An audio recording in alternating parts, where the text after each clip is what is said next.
Halo semuanya, di video kali ini kami dari kelompok 15 ingin mempresentasikan hasil dari UTS kami dengan mata kuliah analisa berorientasi objek.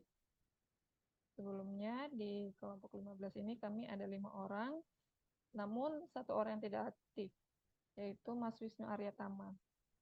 Keempat lainnya yaitu ada saya sendiri, Siti Nurlia Kilmas, ada Tuguh Wuyono, ada Triani Purnamasari, dan Yapi Israt Ramadan. Yang pertama, saya akan menjelaskan untuk soal nomor 1, yaitu membuat flowchart untuk sistem pada klinik X.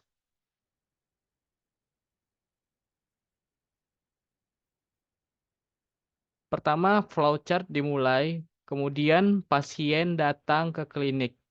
Kemudian dicek apakah pasien baru. Jika iya, pasien mendaftar. Jika tidak, pasien menyerahkan kartu pasien. Kemudian untuk pasien baru, bagian administrasi mendata pasien baru dan memberikan kartu pasien. Dan untuk pasien lama, bagian administrasi mencari rekam medik pasien. Selanjutnya, pasien menunggu di ruang tunggu. Kemudian bagian administrasi memanggil pasien sesuai nomor antrian. Kemudian pasien masuk ke ruang pemeriksaan. Kemudian dokter memeriksa pasien. Kemudian dokter membuat diagnosa dan catatan resep. Kemudian dokter menyerahkan diagnosa dan resep ke bagian administrasi. Dan terakhir bagian administrasi menyimpan diagnosa dan resep ke rekam medik pasien. Flowchart selesai.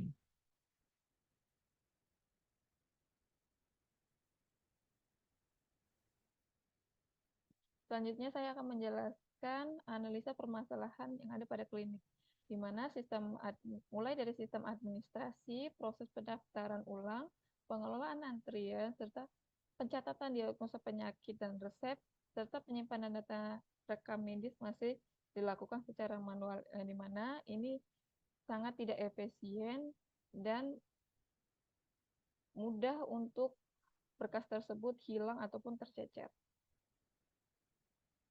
Selanjutnya itu ada user requirements, yang dimana di sini ada 3. Yang pertama itu ada pasien, di mana sistem ini harus memungkinkan pasien baru untuk mendaftar secara online maupun onsite dan membuat akun pasien. Yang kedua itu ada sistem harus memungkinkan pasien lama untuk login ke akun mereka dan mendaftar untuk pemeriksaan. Yang ketiga, sistem harus memungkinkan pasien untuk diperiksa oleh dokter dan menerima diagnosa penyakit serta resep obat. Yang keempat, sistem harus memberikan konfirmasi pendaftaran dan informasi terkait pemeriksaan kepada pasien. Kalau dari administrasi itu ada yang pertama, sistem harus memungkinkan bagian administrasi untuk mengelola pendaftaran pasien baru dan lama yang baik secara online maupun onsite. Yang kedua, sistem harus dapat menyimpan dan mengelola data pasien termasuk data diri, kartu pasien, riwayat pemeriksaan, diagnosa penyakit, dan resep obat. Yang ketiga, sistem harus dapat mengelola antrian sesuai urutan pasien. Yang keempat, sistem harus dapat mengakses dan mencari data pasien sebelumnya jika pasien pernah berobat di klinik tersebut. Yang kelima, pasien harus dapat mencetak kartu pasien dan memberikan laporan data pasien, kunjungan, dan diagnosis. Yang ketiga itu ada dari dokter, yang dimana yang pertama, sistem harus memungkinkan dokter untuk melihat data pasien yang akan diperiksanya. Yang kedua, sistem harus memungkinkan dokter untuk mencatat hasil pemeriksaan pasien. Yang ketiga, sistem harus memungkinkan dokter untuk mendiagnosa penyakit pasien berdasarkan hasil pemeriksaan. Yang keempat, sistem harus memungkinkan dokter untuk menulis resep obat bagi pasien. Selanjutnya kita masuk ke requirements gathering non-fungsional, yang dimana yang pertama itu adalah performa. Dimana dalam performa ini, yang pertama sistem harus dapat menangani beban kerja yang tinggi dengan jumlah pasien dan kunjungan yang besar tanpa penurunan kinerja yang signifikan. Yang kedua, yaitu ada sistem harus memiliki waktu respons yang cepat dan waktu tunggu yang minimal mengakses atau menyimpan data. Yang ketiga, sistem harus dapat menangani banyak pengguna yang mengakses secara bersamaan tanpa mengalami bootleg atau nge-lag. Yang kedua itu adalah ketersediaan, di mana sistem ini harus tersedia 24 jam per 7 hari dan dapat diakses setiap saat selama jam operasional di klinik. Yang kedua, sistem harus memiliki waktu downtime yang minimal untuk pemeliharaan atau pembaruan dari aplikasi atau sistem tersebut.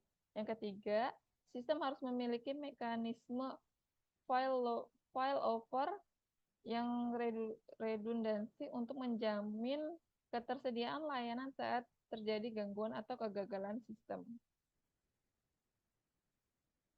Yang selanjutnya itu adalah skalabilitas, yang dimana sistem harus dapat dengan mudah ditingkatkan kapasitasnya untuk menangani pertumbuhan jumlah pasien, kunjungan, dan data yang terus meningkat. Yang kedua, itu ada sistem harus dirancang dengan arsitektur yang modular dan dapat diperluas secara horizontal maupun vertikal. Yang selanjutnya itu adalah keamanan, di mana sistem ini harus mengimplementasikan enkripsi data yang kuat untuk melindungi data pasien yang dikirim maupun yang disimpan. Dan juga sistem ini harus memiliki mekanisme autentifikasi yang dimana otoritasnya yang kuat untuk mencegah akses yang tidak sah.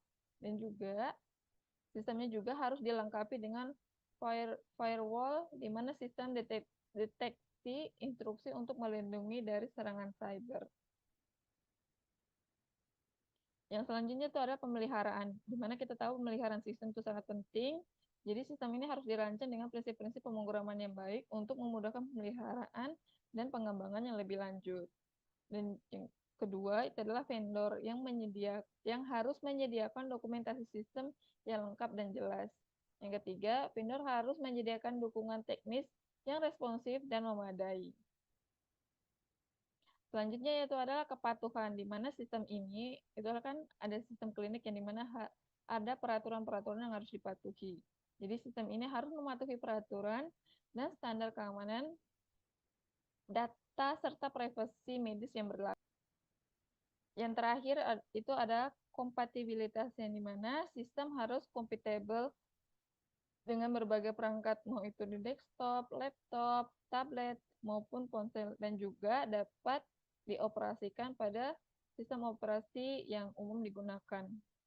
Yang kedua itu juga ada sistem harus dapat diintegrasikan dengan sistem lain yang relevan di klinik, seperti sistem penagihan atau sistem farmasi.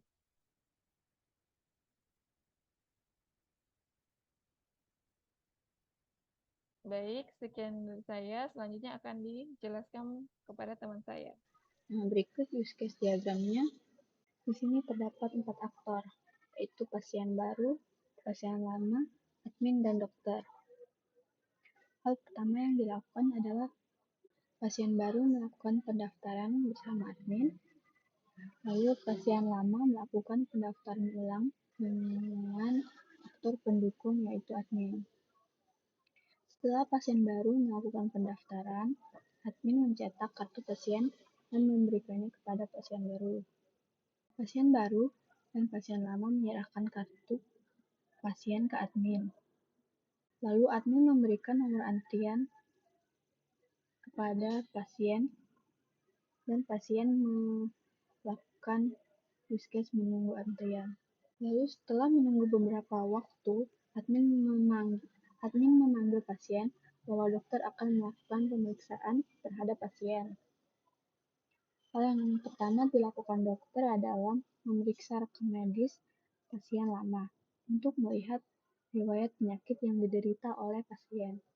Setelah memeriksa rekam medis, lalu dokter melakukan pemeriksaan terhadap pasien. Setelah pemeriksaan selesai, dokter memberikan hasil diagnosa dan catatan resep kepada pasien yang merupakan eksten dari pemeriksaan pasien.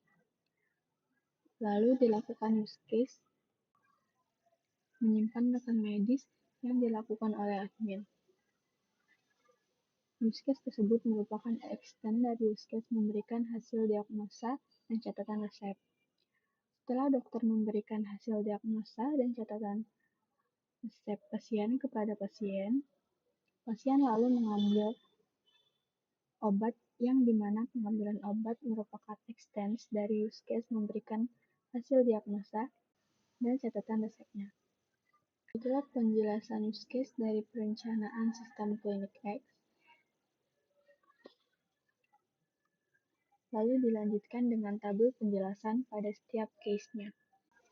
Pertama ada use case mendaftarkan pasien. Dengan deskripsi admin melakukan pendaftaran pasien. Admin melakukan pendaftaran pasien baru melalui sistem aplikasi. Aktor utamanya yaitu admin dan aktor pendukungnya pasien baru. Preconditionnya tidak ada dan postconditionnya pasien terdaftar dalam sistem. Lalu kedua ada pendaftaran ulang pasien lama. Deskripsinya yaitu pasien lama melakukan pendaftaran ulang melalui sistem aplikasi. Aktor utamanya yaitu pasien lama, aktor pendukung admin, preconditionnya tidak ada, dan postconditionnya pasien terdaftar ulang. Setelah melakukan pendaftaran, use case selanjutnya yaitu menerima atau menyerahkan kartu, yaitu pasien menerima atau menyerahkan kartu identitas. Aktor utamanya pasien, aktor pendukungnya admin. Preconditionnya yaitu kartu identitas sudah dibuat oleh sistem. Dan post condition yaitu kartu identitas diterima atau dikembalikan. Lalu ada use case memberi nomor antrian dan pengumuman, yaitu admin memberikan nomor antrian kepada pasien dan akan memberikan pengumuman melalui sistem. Aktor utamanya admin dan aktor pendukungnya adalah pasien. Preconditionnya pasien sudah mendaftar ataupun mendaftar ulang. Post conditionnya yaitu pasien menunggu antrian. Lalu use case menunggu antrian, di mana deskripsinya pasien menunggu giliran untuk diperiksa oleh dokter. Dipantau melalui sistem aplikasi. Aktor utamanya pasien dan aktor pendukungnya admin. Preconditionnya adalah pasien sudah menerima nomor antrian digital. Dan post conditionnya pasien dipanggil untuk pemeriksaan dokter. Lalu use case memeriksa rekam medis. Admin mengakses rekam medis pasien melalui sistem aplikasi sebagai konsultasi dengan dokter. Aktor utamanya admin dan aktor pendukungnya adalah dokter. Preconditionnya yaitu rekam medis pasien tersedia dalam sistem dan postcondition rekam medis siap untuk konsultasi dokter. Lalu ada use case memeriksa pasien, yaitu dengan deskripsi dokter memeriksa kondisi kesehatan pasien melalui sistem aplikasi. Lalu aktor utamanya dokter dan aktor pendukungnya adalah pasien. Preconditionnya merupakan pasien telah menunggu antrian dan tersedia dalam sistem. Lalu postcondition, dokter membuat diagnosis awal dan dalam sistem. Lalu ada use case memberikan hasil diagnosis dan catatan resep. Deskripsinya adalah dokter memberikan hasil diagnosis dan resep kepada pasien melalui sistem aplikasi. Aktor utamanya adalah dokter dan aktor pendukungnya adalah pasien. Dengan precondition, pemeriksaan pasien selesai dalam sistem. Postconditionnya, pasien menerima resep obat digital. Lalu, ada use case penyimpanan rekam medis. Deskripsinya, admin menyimpan rekam medis pasien secara digital setelah konsultasi selesai. Aktor utamanya ada admin, aktor pendukungnya ada dokter. Preconditionnya, konsultasi dan diagnosis selesai, dan postconditionnya, rekam medis diperbarui dan disimpan dalam sistem. Lalu yang terakhir ada pengambilan obat. Dengan deskripsi, pasien mengambil obat sesuai resep yang diberikan melalui sistem aplikasi, dengan aktor utamanya pasien dan aktor pendukung adalah dokter dan admin. Preconditionnya pasien menerima konsep obat digital, dan postconditionnya pasien menerima obat berdasarkan resep digital. Baik, di sini saya langsung menjelaskan ya diagram activity ini. Nah, yang pertama ini kita ada 3 kolom ya, ada 3 kolom atau 3 kontainer, yaitu ada pasien, administrasi, kemudian dokter. Langsung saja di sini eh, klinik X ya, kita sebut saja diagram ini adalah diagram activity klinik X. Di sini kita mulai ya, pasien datang ke klinik X. Nah, di sini pasien untuk diagram activity-nya, apakah pasien tersebut ingin mendaftar ulang atau mendaftar baru. Nah, kemudian di sini ada di mana ada decision yang isinya adalah pasien baru. Nah, ketika ini bukan pasien baru atau pasien lama, no berarti ya tidak, pasien langsung ke bagian administrasi untuk melakukan verifikasi kartu pasien. Apabila di sini pasien baru, ya, nah di sini kemudian langsung ke bagian administrasi, langsung mendaftar dan mendapatkan kartu pasien baru. Nah, setelah di bagian administrasi, yang pasien baru ini sudah mendapatkan kartu pasien baru, kemudian pasien baru tersebut mendaftar ulang untuk diverifikasi kembali kartu pasiennya. Setelah melakukan mendaftar ulang atau verifikasi kartu pasien, pasien tersebut akan menunggu di ruang tunggu ya. Di sini aktivitasnya adalah menunggu sampai dengan bagian administrasi ini memanggil pasien untuk dipanggil ke ruang periksa atau ke ruang dokter. Nah, dari aktivitas menunggu ini, administrasi telah memanggil pasien, dipanggil ke ruang periksa atau ke ruang dokter. Di ruang dokter atau di kolom dokter ini, aktivitasnya melakukan pemeriksaan dan diagnosa. Nah, setelah dilakukan pemeriksaan dan diagnosa oleh dokter, di sini ternyata ditemukan penyakit dan dokter memberikan catatan resep untuk diberikan kepada pasien, dan resep tersebut dan hasil diagnosanya itu akan diberikan ke bagian administrasi. Nah, jadi di bagian administrasi hasil diagnosa dan resep obat ini akan disimpan atau kita bisa menyebutnya dengan rekam medis. Untuk apa akan dilakukan rekam medis? Rekam medis itu dilakukan apabila pasien tersebut